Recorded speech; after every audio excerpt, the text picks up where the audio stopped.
right, welcome in on a Thursday evening here to Lombardi's Legends podcast. I'm Wags. With me, as always, is my co-host Dane, and we are excited to preview. I can't believe we're in week 7 already. Packers are back home to play the Washington football team at Lambeau Field this Sunday.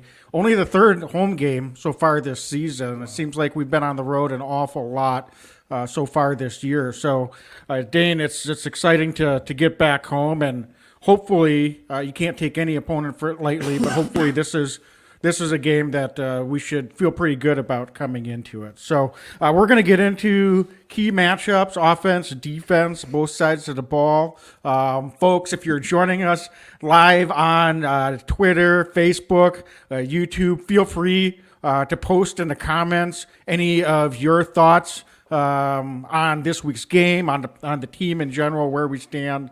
If you have any questions, we'll try to incorporate some of those if they do come in here as we go. But Dane, I think to start off at the top, we've got some fairly big news for this week, and from as far as potential roster moves and actual roster moves.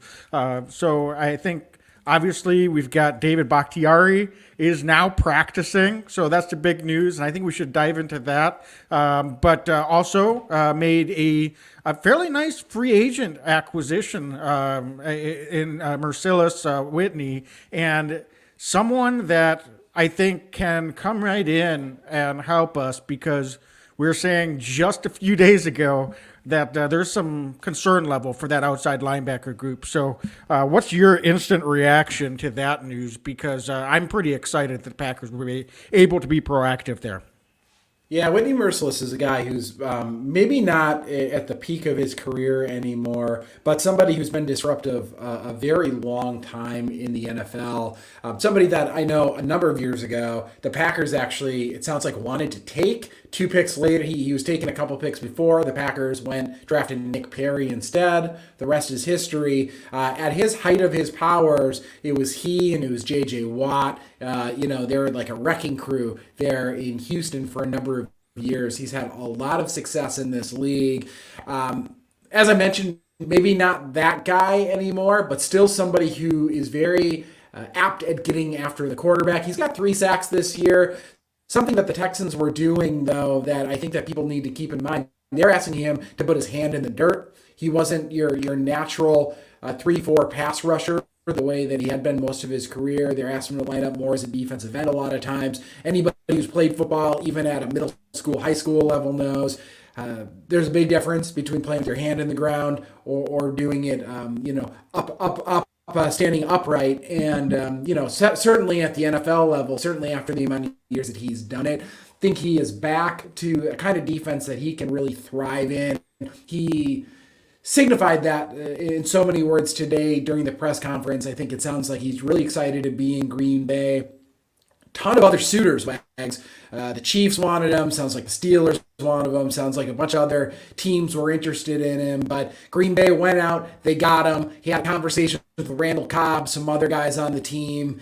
Seems like an all-around good guy. Does a lot for the community. He's going to be a good locker room presence. Another veteran presence with Big Zadarius Smith potentially not playing in all the season. I love this in-season signing. He was far and away, as soon as he became available, best player in free agency in the NFL. The Packers went out. They got him. He adds a dimension to this team that they needed, and I think he's going to pay dividends. I don't think he plays this week, but it sounds like they're going to get him rolling pretty darn quick, and I think that Coach Barry and this Packers defense is excited to see what he can do on the field. Yeah, certainly a guy that's career is probably winding down here over the next few years, but doing something right. He's played with one team his whole career, so that's saying a lot, I think, when you're talking about a guy that's been in the league.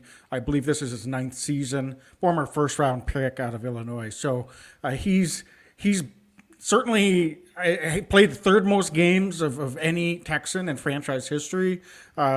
You don't do that by mistake. They don't keep knuckleheads around or guys that aren't producing around on one team. That's pretty rare for someone in his position to play for one team for that long, and the team that drafted you at that. So I think the Packers may not even have to have him, hopefully, in a position where he's going to be needed to play, the most snaps out there at the outside linebacker position.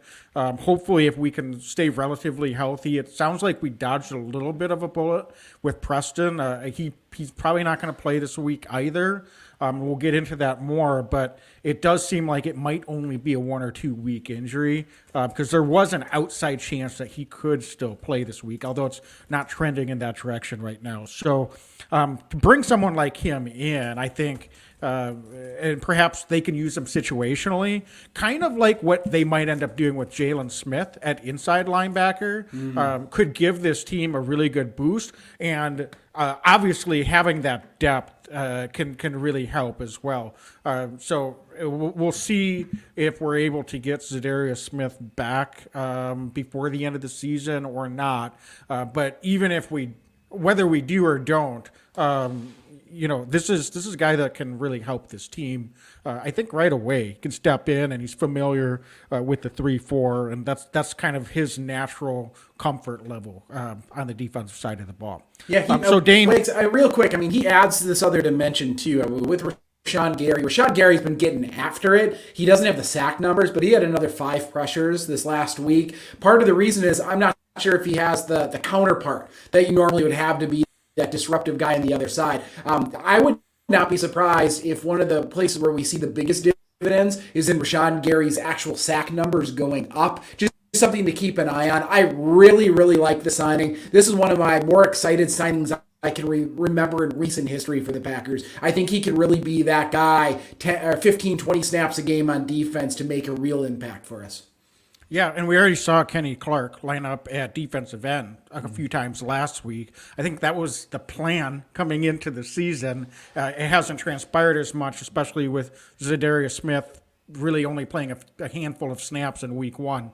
So this gives us another dimension. He's not going to be a player of Zadarius Smith's level. Don't kid yourself. But he can definitely help this team. So I think it's exciting news. So Dane, other big news of the week, just looking at the David Bakhtiari report. He's out there in practice, and you may have seen the videos. If not, it's fun to go look out there on social media. David comes prancing out onto the field, and I say prancing literally, for that first practice on Wednesday. He obviously was pretty excited to get out there. So this could be huge. I don't think, Dane, I don't know if you expect him to be out there this week. It hasn't been ruled out. I don't think it's likely, but in any event, he's practicing. So we know the return and that window has started for him to be activated in the next few weeks, if not this week. So this has got to be very, very exciting for Packer fans. Yeah, I don't see a scenario where he's back this week, to be honest with you. He's too important to this franchise. He's been out for way too long. Let him get his legs under him. And by the way, we're 5-1. Our offensive line is a bang-up job without him.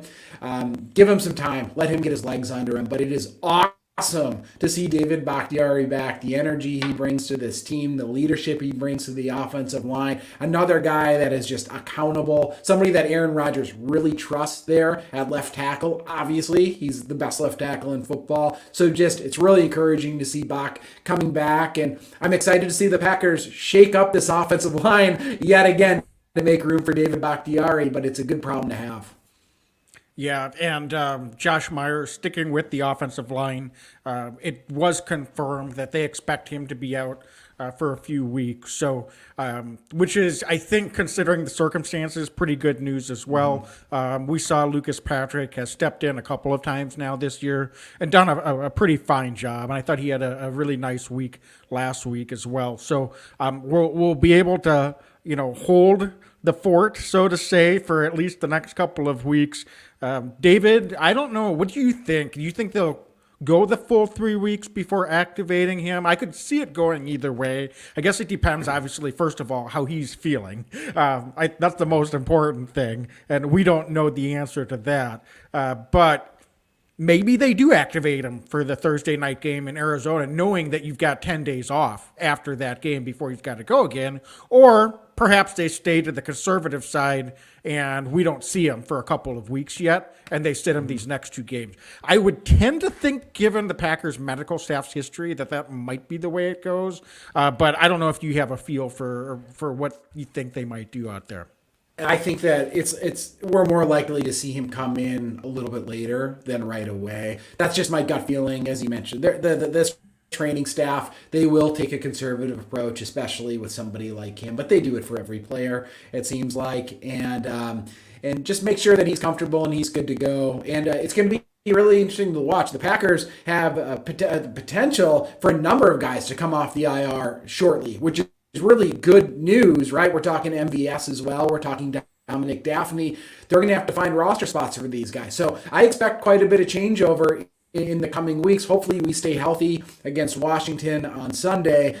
And then, we'll figure it out from there. But Wags, my gut tells me it's going to be a few weeks. Just because he's eligible to come back right now doesn't mean he's going to come back right now. I think it's wait and see approach. But I think I'll be refreshing Twitter every day here for the next few weeks until we know David Bakhtiari's back and ready to go. Yeah, certainly. And do you have a feel for whether we're going to see MVS this week? Speaking of other guys that could possibly invoke a roster move as soon as Saturday? I think we're more likely to see Dominic Daphne than we are to see MVS this week. Daph came back last week in practice. I think that seems like a more likely way to go this week, especially Tunyon's had some struggles blocking and Daphne can give them some other looks. So wouldn't be surprised there. I don't think MVS is probably quite back yet. I think they're going to probably roll with the offensive package that they had last week. But who knows, right? This Packer coaching staff, if I'll put it this way, if MVS is ready to go, he's going to play. There's no reason to hold him back. I just get the sense they're going to give these guys, especially after a few weeks, MVS with the lower body injury, make sure he's ready to go. No need to push it. Those things can linger if you come back too early. Yeah, I mean, I get it. I mean, again, it comes down to how is he feeling. Right. We don't know, was the 3 weeks on the IR, 1 week was necessary and 2 weeks was to make sure, or was it 3 weeks and now we've got 1 or 2 more weeks to make sure? So that's what we don't really know in this situation. And again, we'll be learning more in the next couple of days, because if they want to use them this Sunday, they will be activating them by Saturday for sure. So, Dane, I think what is exciting is, even though we've talked about a couple of guys that technically aren't on the active roster in Bakhtiari and in Dominic Daphne and MVS, so they're not on the injury report. The rest of the injury report is a lot shorter than it's been, I think, since week one. And actually, breath of fresh air, as well. It is. So I know that, that's sort of a technicality, because we've got 3 other guys that would be listed if they were on the active roster right now. But you mentioned MVS, and obviously we talked about the offensive line. Mm-hmm. Another guy that was listed on the injury report to keep an eye on the offensive side of the ball for the Packers is Equanimeous St. Brown, because he was, although a full participant in practice so far this week, if MVS is activated or Daphne's activated, St. Brown could be the guy that has to be taken off the active roster. Remember, he was elevated a couple of weeks ago when Jair Alexander went on the IR. He had been a practice squad elevation due to the COVID practice squad rules. He maxed out the number of times he could do that. So the Packers' only chance to keep him last week was to add him to the 53. So I don't know if EQ will be the odd man out when they have to start making some of these roster moves. Another guy that could be maybe on the outside looking in is Dennis Kelly, and he hasn't been practicing the last couple of weeks anyway. So there's a few candidates out there, but keep an eye on that as well, because if EQ is not on the active roster, they have to straight up cut him. He's not eligible to be re-signed back to the practice squad. So it's going to be interesting to see what the front office decides to do as they start activating some of these players. Good problem to have, but certainly challenging as you're trying to manage the full roster as well. Yeah, I mean, and let's not forget Malik Taylor's currently on the COVID list, I believe. So like they're going to have a lot of shuffling potentially in the coming week. So no doubt about it. I look at can they carry 5 tight ends? I don't see a scenario where they're really able to do that at this point. So that's another position group right now carrying 6 defensive linemen. With the amount of snaps that Kenny Clark and Dean Lowry are soaking up, can they really afford to keep 6? When these guys start coming back? I mean, these are things that this coaching staff are going to have to figure out, but it's going to be a whirlwind few weeks, I think, here, Wags, with some roster turnover, especially since they have signed so many guys. I mean, in the last couple of weeks, Jalen Smith, Rasul Douglas, now Merciless. I mean, those are 3 dudes right there that are taking up spots. So interesting to see, but anytime you make a signing, there's an equal and opposite reaction, right? You got to make space for him. So something to just keep an eye on as these weeks progress. For sure. So, Dane, I think why don't we dive into the key matchups? And since we've been talking about offensive position groups here with injury updates, why don't we just stick to the Packers' offensive side of the ball?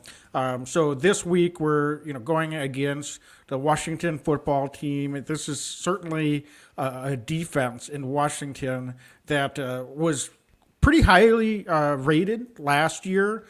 Some schools of thought said that they didn't have the toughest schedule. And this year they've had a harder schedule and haven't been faring quite as well. So what are some of the first things that stand out to you about this Washington defense and what's going to be getting the primary attention from the Packers coaching staff and Packers offensive personnel groups this week? Yeah, it's a good question. I mean, Wags, I think it all starts up front with Chase Young. Chase Young is their guy. He is a heck of a pass rusher. He's somebody that can cause absolute mayhem in the backfield pretty much anytime he steps on the field.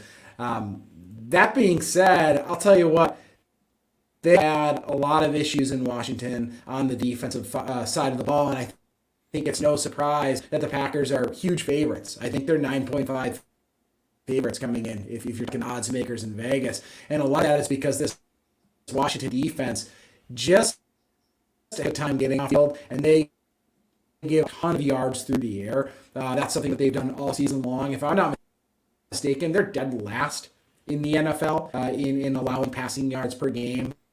They're giving up over 30 points a game. This should be a game where the Packers are salivating and Aaron Rodgers is salivating his defense. Look at this Washington football team roster, and I see of course, Chase Young. Montez Sweat could play a little bit as well. Cole Holcomb a little bit. But I look at the back end, Wags. I look at these corners. I look at these DBs. Is a pretty darn good safety. But William Jackson at corner, Kendall Fuller, other corner, like these guys don't scare me. They're giving up a ton of yards. I asked the question last week of the Bears, who's going to cover Devontae Adams? Turns out it was 11 players at a time tried to cover Devontae Adams for the Bears. This week, who the heck's going to cover Devontae Adams yet again? I just don't see how Washington's really able to slow them. So while they have a couple really nice players on defense, the sum of their parts is going to be lacking against a Packer offense that hasn't fully gotten started yet. But I'm optimistic, actually. This is the week where we see this offense hit some of those bigger plays that they've struggled to hit so far this season. Yeah, I mean, they've got some really good young players. You mentioned Chase Young is sort of the headliner. And to be honest with you, it seems like we are facing some really good pass rushers every week. But I don't think that this particular defensive line scares me as much as some of the defensive lines we've been facing. You can sort of isolate one guy, usually, at the NFL level. And the way that this offensive line's been playing, I think they can, for the most part, deal with Chase Young. It's a little bit tougher when you've got animals that you've got to deal with up the middle and on both edges, that makes it a little bit more of a challenge. And I think while Washington has some other guys that can get after the quarterback, they're in the bottom half of the league in sacks and quarterback pressures. And as you said, they've given up the most pass yards in the league. They're dead last. They've also given the most touchdowns through the air.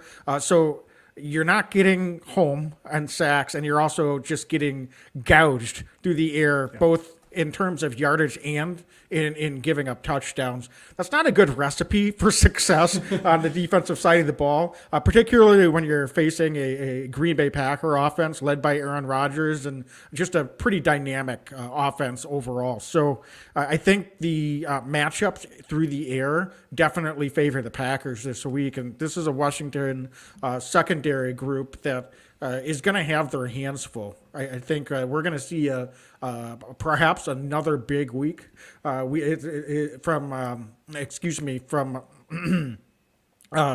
Devontae Adams, and that's sort of a given, it seems like, at this point. But this should be a game that he should be able to feast. And I actually think we might be, I know I've been saying it every week, is this the week more guys get involved? But this could be the week that, again, more of our secondary guys get involved after Adams makes an impact, because I just don't think Washington has the horses to be able to slow Adams down. And sometimes when you're in a situation where you're getting beat as badly as they've been through the air, you can kind of overcorrect a little bit. And now we've got mismatches and opportunities for some of these other guys as well. So, Alan Lazard, Randall Cobb, this could be, one of a big game maybe for Bob Tunyon. He hasn't been too active as a pass catcher so far this year. So there's any number of guys that could make an impact this week and definitely get more involved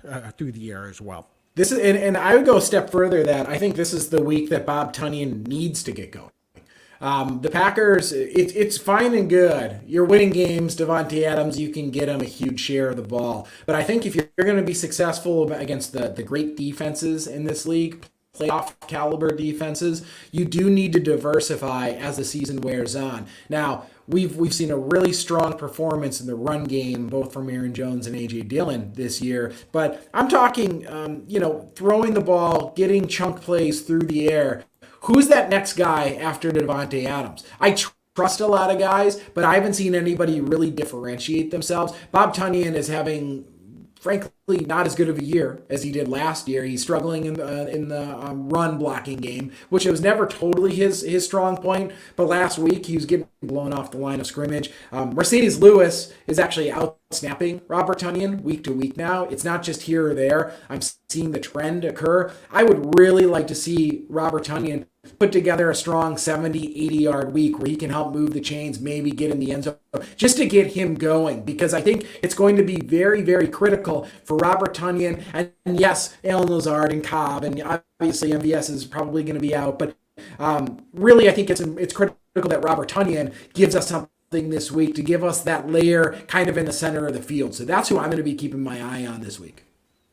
Yeah, on the rushing side of things, they're a little bit better. They're in the top 10 in yards per carry. They're only giving up about 4 yards per carry, but not so the efficiency's there, but they're also still in the lower half in total yards given up.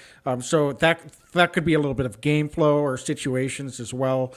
They've given up a lot of rush touchdowns, so they're just getting.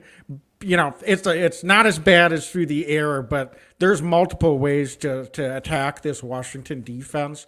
And so I think we could see another balanced week from both A.J. Dillon and Aaron Jones. And certainly depending on what the score is, if Packers are playing from ahead, A.J. Dillon could end up getting a heavy workload in the second half because while you don't take for granted that Washington could keep this close, if things go the way that you sort of expect them to or they should go in most situations. I think this is a game the Packers could pull out ahead by a little bit by the second half. And so we might be seeing a little bit more A.J. Dillon, maybe not passing quite as much. Heck, I don't want to get too bullish, but we could even see some Jordan Love snaps in the fourth quarter. This is that type of game, if the Packers are able to take care of business here at home this week. Wags, do you see this as a game where the Packers, you talk about Washington having a little bit more success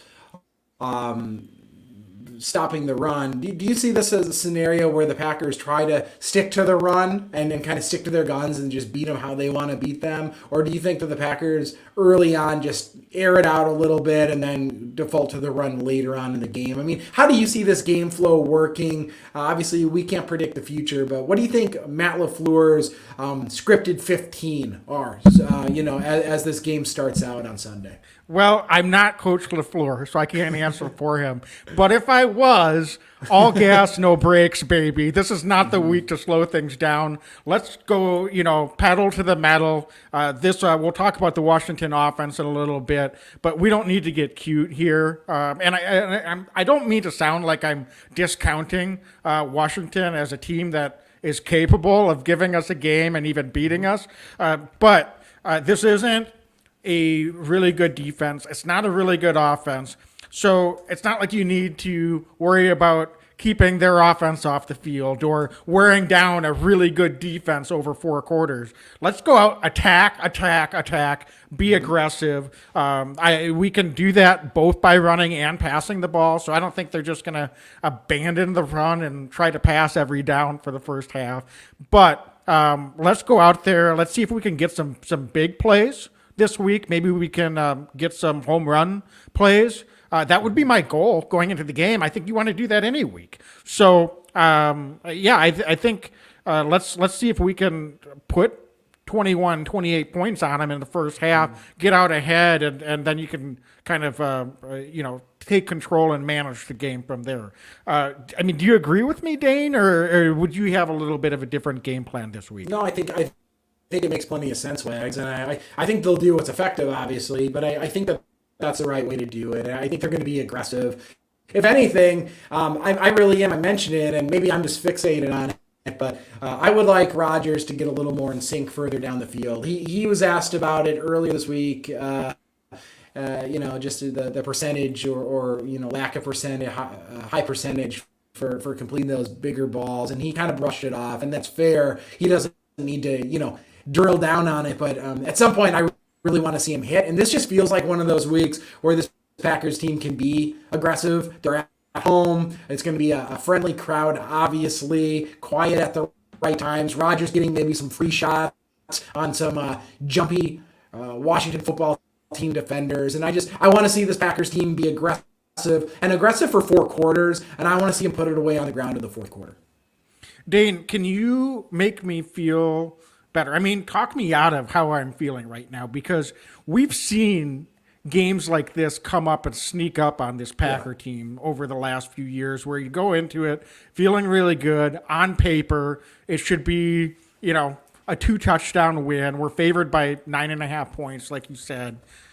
And then all of a sudden we're in a 4-quarter battle, or we're coming from behind and having to try to claw out a win. Is there any chance that this Packer team is maybe feeling a little bit too good about themselves? This is a trap game, and maybe I should be a little bit more nervous about this week? It's a good question. I'll be honest with you. I was at the game against Washington a couple of years ago at Lambeau Field, where Dwayne Haskins came in, and he was missing guys by, I'm not joking, 5 yards over their head, and they still stuck it close into the fourth quarter. Yeah, you have reason to be concerned. We've seen this team at times come out flat and maybe play down to their opponents. That being said, I don't want to tip my hand on the predictions here, but I do think that this team has a lot of professionals on it. I think this is a team that's played together a long time. For week 1, I guess, aside, because they did come out flat week 1, you never know in this league. Any given Sunday is a very real proposition. But I would like to think that this team in this moment even if they're looking ahead at a very difficult schedule down the road. And that means they've got to take care of business and win games when they can win games. And this just seems like too winnable of a game. If they drop this game, there's more of an issue than further down the road. So take care of business. I think they're going to on Sunday. Yeah, all the more reason to be aggressive, right? Because schedule upcoming is tough. We've got Thursday game next week. So, that's motivation enough. Hey, if we can go in there, be aggressive, get a lead, you can't go into any game planning to blow out the opponent. I get that. But, you might be able to rest some guys or, take it a little bit easy. You're not having to go balls to the wall, so to say, to try to get the win. Protect some guys. We're trying to get healthy here, so that's some motivation as well. So hopefully that's the focus and attention that we get from this team, and they're not looking at feeling too good about themselves after getting a big win last week against their main rival in Chicago, and certainly feeling pretty great about the momentum coming out of there with Aaron owning the Bears and Soldier Field. But again, we've seen it before where you sort of come into a game and it's like, well, we should roll these guys. And sometimes that doesn't work out so well. So hopefully that's not the case this week. I would feel I'm never against a close game, Dane, but this is a week I wouldn't mind kind of a blowout win, to be honest with you, where I can kind of just sit back and feel pretty stress-free by the middle of the third quarter. That sounds good to me. Dane, any other thoughts on some of the key matchups on the offensive side of the ball for the Packers against this Redskins defense? I don't think so. I mean, I think that the talent is overwhelmingly on the Packer side of the field this week. I don't see major key matchups because I think at every level the Packers are superior to what the Washington football team can produce on the opposite side of the field defensively. I just don't see the matchups there. So if the Packers take care of business, there's nothing really to highlight. I think that our best players are better than their best players, and we should be able to take care of business on that side of the ball. All right. Well, before we get over to the defensive matchups against this Washington offense, let's take a break to hear from our sponsor, DraftKings. And DraftKings, of course, is the official sports betting partner of the NFL. They do have a nice deal going on right now. If you use our promo code TPPN, you can bet $5 on any NFL team to win their game. You win $200 in free bets. So it's that easy. If you are a new customer, you can take advantage of that offer. Dane, your wife, Andrea, has been really hitting the DraftKings hard. So why don't you give us an update on how she's doing in her daily fantasy lineups on DraftKings so far this week? It's an awesome deal. And, she used the promo code TPPN. It's like the Pigskin Podcast Network. You put it in. She got all this money back in free bets, and this week she took the running back for the Cleveland Browns, this third string young guy that's coming in. I have Kareem Hunt on my team, and she said, you know what? Oh, he's hurt. Oh, Chubb's hurt. I'm going to take this guy. I don't really know much about him, but I think he's going to have a day. And I heard her screaming earlier. It sounds like he had a 20-yard run as we're recording this. So she's doing really well. I think yet again, we're recording on a Thursday night. But again, thanks to DraftKings for this. It's a great promo. She would not have probably downloaded the DraftKings app without this promo. She used it. She put in her dollar bet, received the $200 back by putting the promo code TPPN. So thanks, DraftKings. Awesome. You're getting another person dialed in, and she's got bragging rights week in and week out because she's better than her husband in fantasy football. Yeah, sounds like getting value in daily fantasy. So one of these weeks, she's going to have to give us a pick that we can send out to everyone that they can use before the games are in progress. Shane. I like that. She's pretty secretive. I don't know. She's pretty territorial about it. All right. Well, we'll have to bribe her somehow, some way. So, folks, download the DraftKings Sportsbook app now. Use promo code TPPN. Bet $5 on any NFL team to win their game and win $200 in free bets. If they win, you win with the promo code TPPN this week at DraftKings Sportsbook, an official sports betting partner of the NFL. Must be 21 or older. New Jersey, Indiana, or Pennsylvania only. New customers only. Minimum of $5 deposit and $1 wager required. One per customer. Restrictions apply. See DraftKings.com/sportsbook for details. Gambling problem? Call 1-800-GAMBLERS. So, Dane, walk me through them. We have a Washington football team. We talked about their defense is not necessarily spectacular. That's a nice way of putting it. Offensively, they're pretty much middle of the road, both through the air and rushing as well. So not a terrible offense, but not really going to scare anyone and don't really specialize or do anything really, really well. So what do you think the game plan is overall for Joe Barry and this Packers defense coming into this week against Washington? Yeah, Wags, good question. I think it's all about limiting the talented running backs. They've got a couple of running backs I think are pretty darn good. Antonio Gibson and J.D. McKissick are both pretty darn good running backs. Gibson showed a lot of flashes last season. A bit more of a between the tackles guy. McKissick out of the backfield, good third down back, shifty, really soft hands, somebody that can get lost at times. I think by a defense, and then oops, all of a sudden he's got the ball in his hands and he's off to the races. So if you're able to limit this rushing attack of these running backs and you put it in the hands of their young quarterback, and I'll tell you what, Taylor Heineke, I like him. I think he's a pretty solid quarterback from what I've seen of him so far this season. He played some limited snaps last year as well. He can make some of the throws, but can he make enough of the throws to outduel Aaron Rodgers at Lambeau Field? No, I don't think he can. So take away the run game, and then really the other piece of this, and I think where we're going to see a lot of Eric Stokes this week is going to be on their incredibly talented wide receiver, Terry McLaurin. He from the guy from Ohio State a couple years ago. I mentioned that I saw the Washington team against the Packers a couple of years ago at Lambeau. This was in Terry's rookie year, and I remember watching him, and he was so explosive off the line of scrimmage. I watched him, and I went, this guy's going to be pretty darn good. So far, he hasn't had that consistency at quarterback to be a superstar at the NFL level, but he's this close. He's so close to being that guy. So if you can bottle him up, which is easier said than done, and pay in mind to these running backs, we're going to have a good day.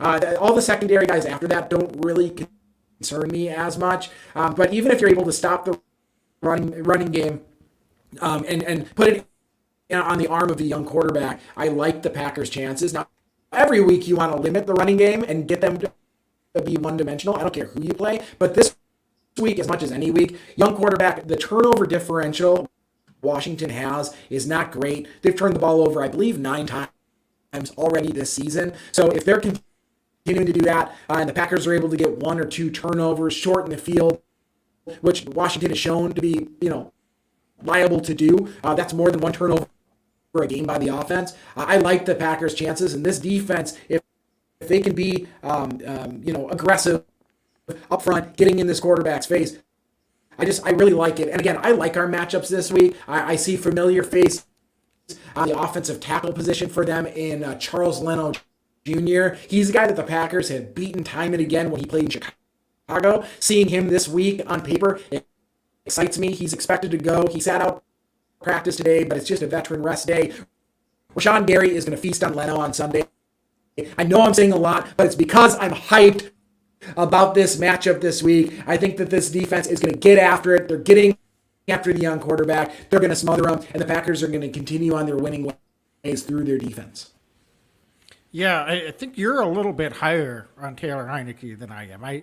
I'm not super high on him. I know he had a nice playoff appearance against the Bucs last year, and it was sort of a surprise. And he's had some up and down play. Actually, I was seeing earlier this week, there's been some drumbeat in Washington that they may need to give the other quarterback on their roster, Kyle Allen, an opportunity. There's a lot of folks around Washington that feel like they've seen enough of Taylor Heineke, and he's not the guy. So, I don't know that Kyle Allen is better than Taylor Heineke, but he's a different guy. So sometimes that makes me a little bit nervous if maybe he has a short hook and he gets taken out in the first quarter, and all of a sudden you've got this other guy in there, start chucking the ball around a little bit. Packers don't have any tape on him. He's not the guy they prepared for all week. We've seen that script play out before too. So it's something to be watching for. I don't know that the Washington coaching staff has said that they're thinking about making a move like that, but the media in Washington has been, like I said, the drumbeat's been starting for that for a couple of weeks. So it wouldn't be shocking. And sometimes that's something that is tough. It can be tough on a defense when that happens. If Kyle Allen comes in and tears up this Packers defense, I might lose my mind, Wags. I'm just going to put it that way. I don't know what I'll do. I hear you, Dane, but it's not about how good Kyle Allen is as much as sometimes the guy that comes in can just be more effective. And then the next week, if they start him, all of a sudden he'll be terrible because there's tape out there. The other team gets to prepare for him. So it's not that I think Kyle Allen's a dangerous quarterback. I don't. It's just sometimes that can be something to be prepared for, or not prepared for, but to be on the lookout for. Terry McLaurin, you talked a little bit about him. I think he's one of the more underrated wide receivers in the league from a talent standpoint. You said he hasn't necessarily had a super high level of consistency, but I'll tell you what, this guy is certainly capable of, from a talent standpoint, yes. I think he's potentially a top 10 talent at the wide receiver position in the entire league. So from a 1 week situation, you've got to be ready. You mentioned their running backs are probably the two primary drivers of this offense, but Terry McLaurin, at any given week, he could explode and it can really hurt you. So if they're able to connect with him, and we know that our secondary is a little bit short-handed right now. So it'll be interesting to see if Eric Stokes draws that assignment on Terry McLaurin. Certainly he got the reps against Devontae all camp, so he should be ready from a physical standpoint. But this is a talented receiver. So don't kid yourself. That could be a really difficult assignment if Stokes is the primary guy on him this week. I don't see anybody else really that I'd feel comfortable covering him with other than Stokes, based on what we've seen. Even if Kevin King's able to go, it sounds like he's been a limited participant in practice. I'm welcoming Kevin King back with open arms. We need to get him back out there. I think that the defense will be better with Kevin King out there. I do. I'll say it. I'll put my name on it. But that doesn't mean I want him on Scary Terry. I would like to have our stud rookie Stokes out there on him, but I think that makes the defense better overall if Kevin's out there. Listen, I'm laughing. I agree with you. It's just amazing what a few difference a few weeks makes. A J.R. Allen injury and a Kevin King missing a few weeks starts to make you appreciate things a little bit. And not that I'm the biggest Kevin King fan. I admit that I'm not super high on him still, but he's a better option than who we've had out there. That's for sure. So, Dane, talking a little bit about the rushing attack for Washington. Is this a week we see a little bit more Jalen Smith out there at inside linebacker, or do you think he continues just to get worked in, or is he someone that, based on what you've seen from him so far, albeit very limited in his first week of action last week, is going to be a situational player for this defense? How do you see that trending this week and moving forward for Jalen Smith? It's a good question. It's one where last week I want to throw kind of the book out a little bit. It was his second week in Green Bay, his first game with the Packers. He looked kind of washed out and at times by some of the offensive linemen, out of place, overran a couple plays. And just being honest, he didn't look like what we'd hoped he would look like, but it's also his first week in Green Bay. So I can't take a lot from that. I was surprised by how many snaps he took from Chris Barnes in that because I think Chris Barnes is somebody that I think you and I both have really liked to watch over the last year and some games now.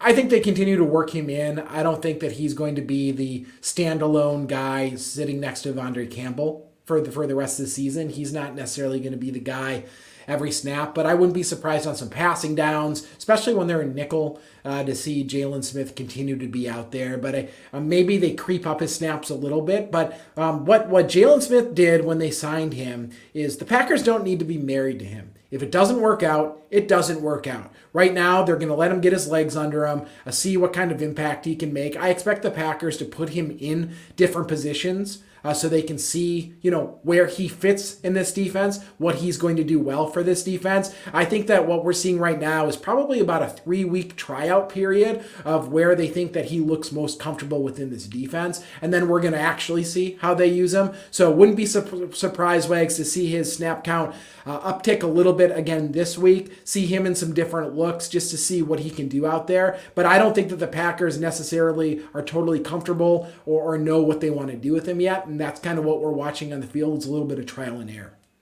Yeah, and so that's really interesting. So we'll see how they are able to work him in. Obviously, Chris Barnes is still playing the majority of the inside linebacker snaps opposite of Devondre Campbell, but Jalen Smith is certainly, they didn't bring him in for no reason. So I think we're going to continue to see him get some reps in certain packages, as you said.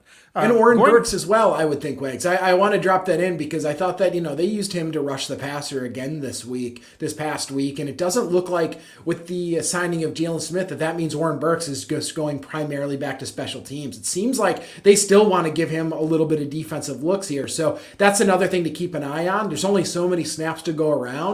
But it did look like they tried to keep Oren out there in certain down and distances again this last week. Curious to see if they do that again this week. Yeah, I don't have a preference one way or the other between Oren Burks and Jalen Smith. I guess ultimately I'd like to see them settle on one guy. Yeah. I think that's better for both of them. It's better for the defense, have those defined roles and get more snaps out there. So there's more continuity that way. Maybe that's still going to happen for a week or two, but I'm hoping that it plays its way out and one of them seizes the primary opportunity. And then listen, it's nice to have some depth there because obviously that was an issue and a primary reason we went out and got Smith to begin with. Dane, going back to the secondary for the Packers, I know we mentioned Kevin King and hopefully we see him back this week. Obviously, Darnell Savage also on the injury report with the concussion. Did not practice Wednesday, limited participant here today. So I think the plan is pretty clear. If Savage is unable to go, we're going to get Henry Black at safety starting, and more than likely Vernon Scott then would be activated for the first time this year. So we can get by if Darnell Savage is unable to go this week for one game. I think I said that last week. Just my opinion. I think both of those guys can go out there and get the job done. If Kevin King's unable to go, it does make it a little dicier again for the second week in a row. It would appear that Rasul Douglas, based on last week, would go out there and start at corner opposite of Eric Stokes. And while I thought he did a pretty decent job last week. I think we talked about that. Do you think Kevin King's going to play this week? I know you're not on the medical staff, but just thinking about Kevin King's history here, whenever he's listed on the injury report and he's a limited participant in practice, it always seems like he misses 1 or 2 more weeks than you expect him to. So I don't know. Well, it's sort of who knows with him at this point. We don't know how he feels, but it seems like that's his history. So I'm not super optimistic that Kevin King's back yet this week. I think we might see another week without Kevin King. And to be honest with you, Darnell Savage with a concussion, even though he practiced today, I would say that's 50-50 at best too. So what do you think the Packers are able to do to hold up in the secondary if, let's say, neither of them are able to go on Sunday? Yeah, I'm kind of on the other side of it. I think Kevin King's going to play this week. I hope so. Yeah, I'm split though. I think Savage probably won't. That's where my head's at. And that's just, I have no inside info. It's just my gut feeling on it, especially with the head injury. They're probably going to keep him out a week and just kind of monitor it, make sure he's good to go. If they don't go, both of them don't go, I would agree. I think Rasul Douglas played pretty darn well. He had a couple missed tackles out there, and he had that penalty that you just can't have. But he hadn't played football in a while, Wags. He'd been on the practice squad for Arizona prior to this. So it's not like he'd been out there playing in live action football other than some preseason games, which come on, it's been a minute. So I thought all things considered, Rasul Douglas played pretty well to really doesn't know all the defensive play calls. There's no way, right? He's kind of out there being as athletic as he can be, trying to keep up as much as possible. I know he had a crash course you had mentioned with Shannon Sullivan, who's a former teammate and friend of his. So that's awesome. But I think if he played that well last week, I would expect him to continue to progress and get better. So that's my hope at least. So I think that it'd be Rasul Douglas opposite of Stokes, and then obviously Shannon Sullivan in the slot. And then at safety, you mentioned Henry Black. Vernon Scott might get some snaps in there, but the Packers really seem to be high on Henry Black. He's played a ton of snaps, and I think he's played pretty well overall. He's mostly played when they've gone 3 safety, but he, of course, pitched in when Savage went down last week. So just would not be surprised to see Henry Black getting the lion's share, and then perhaps Vernon Scott gets just a couple looks in there as well. Maybe they activate and call somebody else up in the safety group, somebody like an Innis Gaines, maybe not. Traditionally, so far this year, they've generally gone 3 safeties deep, with Vernon Scott then first being injured, and then more lately just being a healthy scratch. I do think that this is Vernon Scott's first active week, where he's actually going to be getting out there post-injury. But Henry Black Wags is going to get the lion's share next to Adrian Amos. And the challenge there is I don't have a problem with Henry Black. I don't have a problem with Rasul Douglas. What I get concerned about is not a lot of continuity all of a sudden in this defensive backfield. It's not a slight on any individual player or their talent. It's more of communication. When you have communication breakdowns, big plays can happen. If they can limit that, I think just from a talent perspective, we're going to be just fine. But you've got to limit miscommunication. Otherwise, you're going to see some big plays from this Washington offense. Yeah, one of the things that this Packers defense, particularly the defensive line and pass rush, is going to have to do is be patient and stay in their assignments. Surprisingly, Washington protects the quarterback really well. They're actually leading the leagues in fewest sacks allowed. They've only allowed 6 sacks.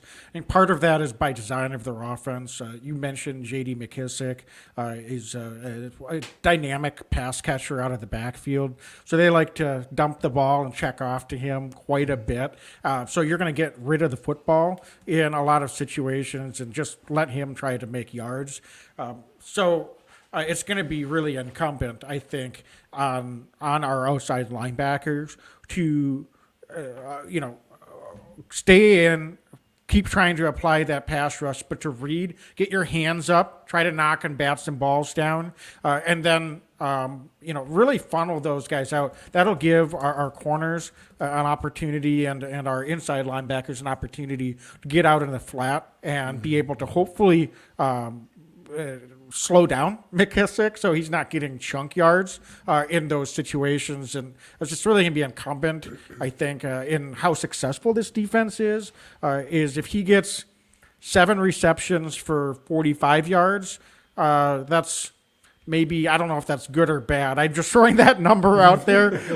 I think he probably live with that, though. It's where if he goes for, 9 receptions for 95 yards and a touchdown, where you're going to be a little bit more concerned because that's probably means that he's picking up some really big chunk yards on a few plays as well. So, are you keeping an eye at all on the injury report from this Washington offensive line? Looks like the right side of their offensive line, both their starting right tackle and right guard, both did not practice again today. So that's just one other thing I want to pay attention to, especially with how good Kenny Clark has been this year against, doesn't matter who he's playing playing against. Just something I think we should be keeping an eye on, because you're correct.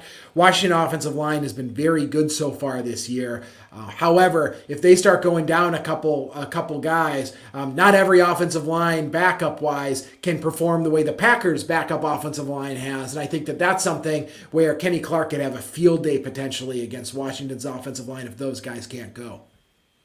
Yeah, that's for sure. I mean, if neither Cosme or who their guard, I'm sorry, I'm looking here, are unable to go. Yeah. That's gonna, that's you're down a couple of guys. That could have an impact. But for the most part, this has been a offensive line that's done a nice job in protection, at least by the numbers. Obviously, I haven't watched every snap of Washington this year. You haven't? Come on, Wags. No, I have not. No, I have not. So, thank you for keeping me honest there. So, Dane, I don't know if you have any other thoughts. I mean, the only other thing we haven't talked about is we mentioned, I think briefly, Preston Smith may have dodged a bullet not having a significant injury. It would appear trending that he's not going to play this week. He hasn't practiced yet. He's actually someone I'd be more optimistic about than Kevin King for not practicing. He just seems like a gamer, and if he's clear, never missed a game. I know. Never missed a game in his career.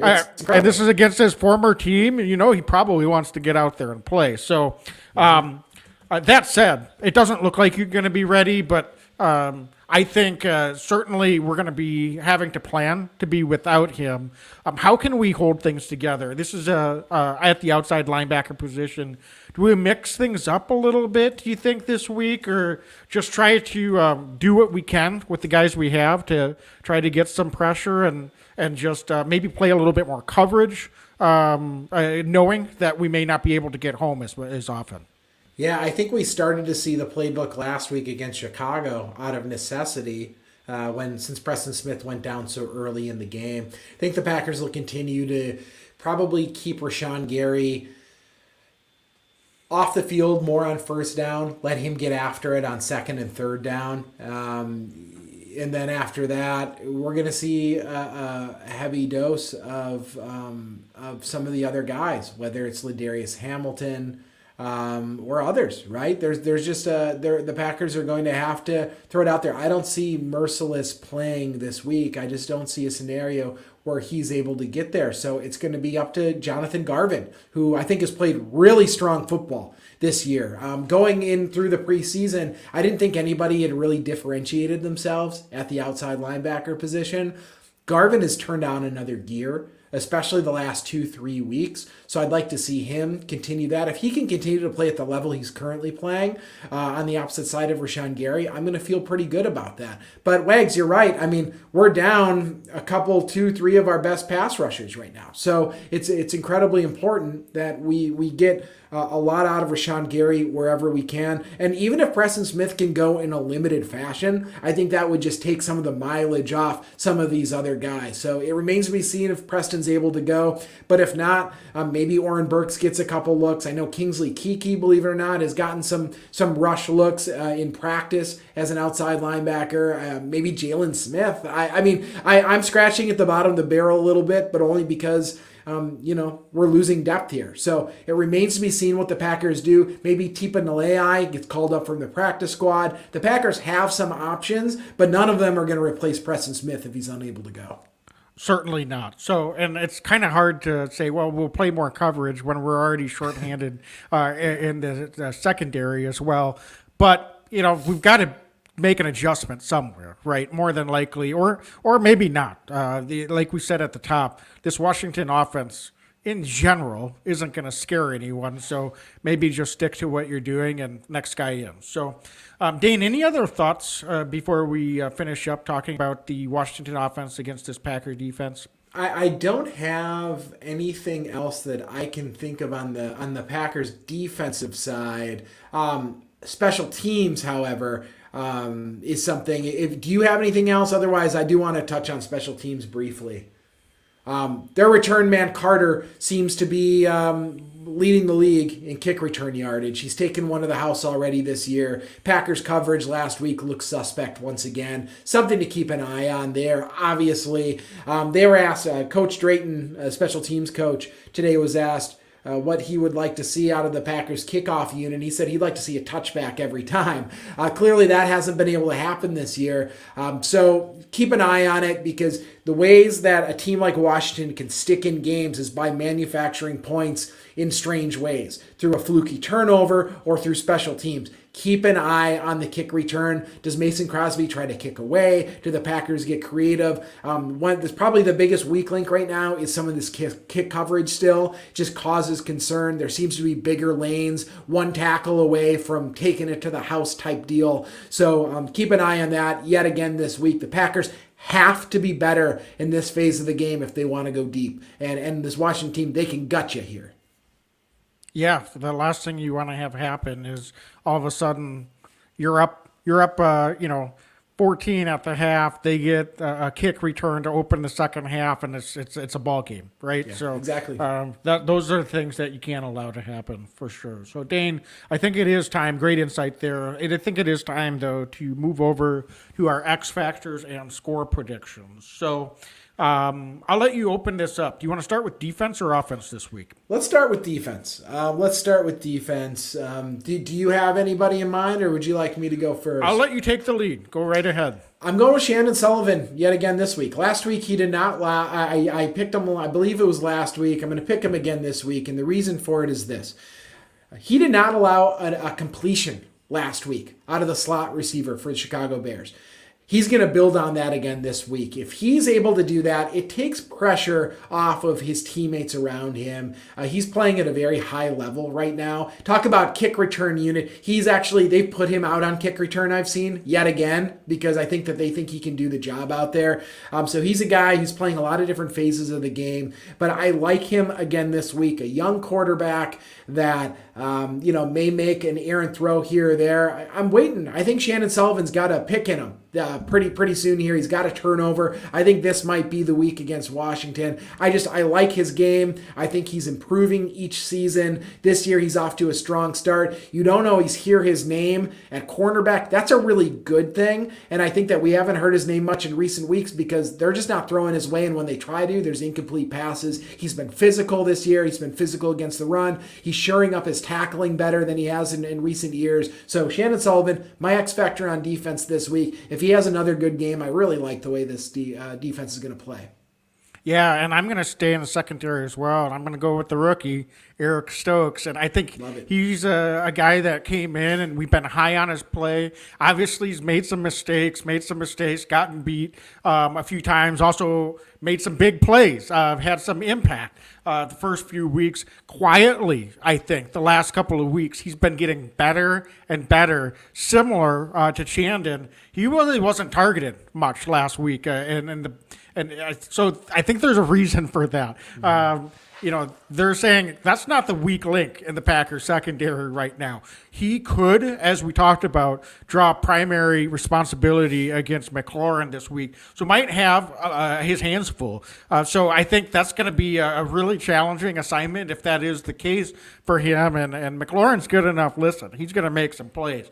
But I think this could be a week that Stokes gets another opportunity to come up with a big impact play with an interception. So just like you just predicted with Shandon, I'm going to come right out and say I think this is a week that Stokes could come up with an interception as well, get his hands on the ball, make a nice return. I want to see him do some jukes out in the open field, and I think it could come. He does have an interception already, but I think this one might come at a bigger moment of the game, perhaps break this thing open. So I'm going to go with Eric Stokes this week. I think he's going to come up with a big impact play or two that's really going to pop off the screen. Love it. Dane, how about both of them do it, and we just blow them out of the water this week? Yeah, we haven't been doing super well with our X Factor predictions. We've usually been a week or two off. We've been naming the right guys. It's just not necessarily on the right week. But I agree. Maybe this is the week that we just go 4 for 4 in our predictions. Let's do it. Yeah, offensively, I'm just going to come right out and I feel like I'm a broken record. I did Alan Lazard 2 weeks in a row. He didn't get a catch. And then last week I didn't pick Alan Lazard, and he had not a huge game, but his best game of the year with a touchdown and a few receptions. I don't know why, but I'm just going to go back to Allen Lazard, and I hope it's not the kiss of death. I don't see a scenario where he's going to be like commanding all the targets, obviously, but I think he might just add on a little bit to what he did last week. It wasn't, listen, his lack of production as a receiver through the passing game wasn't due to anything he was doing wrong. I think by necessity, he's been having to, he's their best pass blocker at the wide receiver position.